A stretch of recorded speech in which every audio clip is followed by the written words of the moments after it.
Sometimes I like to go back and play older Pokemon games, and lately I was really into Platinum. Once again, I put over 50 hours in that game and caught some legendary Pokemon and a shiny Zubat. That was a surprise because usually I never encounter shinies. I'm also trying to complete the decks in Omega Ruby, so I need to transfer these mons from Generation 4 to 6 and maybe to Sun and Moon. Then I thought, well, why not document my whole experience with this process? Maybe there's someone out there who doesn't know how to do it, and this video may be a simple guide. So let's get started.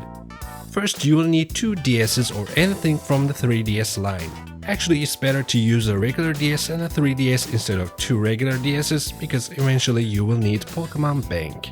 Of course, you will also need a 4th generation game, either Diamond, Pearl or Platinum. And also a 5th generation game, Black, White, Black 2 or White 2. I'm going to use Pokemon White 2 for this video. Remember, you can only transfer your monsters after beating the Elite 4, so if you haven't already, you should beat the game first. And then you're all set.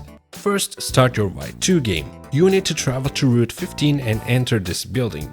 It's called Poké Transfer Lab. Then speak to this scientist. He will ask you a couple of questions and warn you about this process being a one-way transfer. It indeed is. Once transferred, you cannot return this Pokemon back into their old games. And sadly, you cannot transfer any items. If your Pokemon's holding any, the item will be transferred back into your bag. After saying yes to any question he asks, put your 4th generation game cartridge inside your other DS or 3DS and turn it on. In the main menu, click on Download and Play.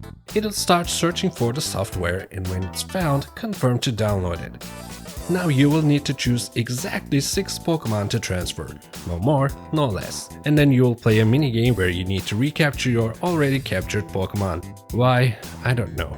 If you failed to catch them before the timer runs out, they will be sent back to your PC and you have to try again. A little hint, if you shoot this pink cloud, the Pokemon will fall asleep for a short time and they will be easier to catch. If you got them all, congrats, now they're supposed to be in your 5th generation game. Make sure all of them got through safely by checking your PC, then save your game. If you want to transfer your Pokemon further, you will need a 3DS, the Poké Transporter app and a paid Pokemon Bank subscription. This part is pretty easy though.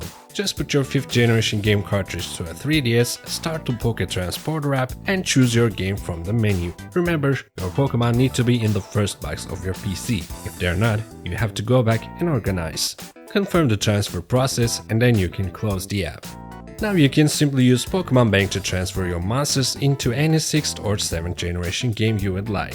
But beware, if you transfer your Pokemon to Sun or Moon, you cannot put them back in a Generation 6 game ever again. So if you're trying to complete the decks in a Gen 6 game like me, move them into your Generation 6 games first, then back into the Pokemon Bank, and then finally into your Sun or Moon copy. Alright, actually this process wasn't as painful as I thought it's gonna be, but again, why can't we just insert a 4th generation game into a 3DS and use Poké Transporter app like we can with a 5th generation game? I don't know. Anyway, I hope you enjoyed the video, and if you did, give it a thumbs up, and if you haven't already, be sure to subscribe and I'll see you in the next one.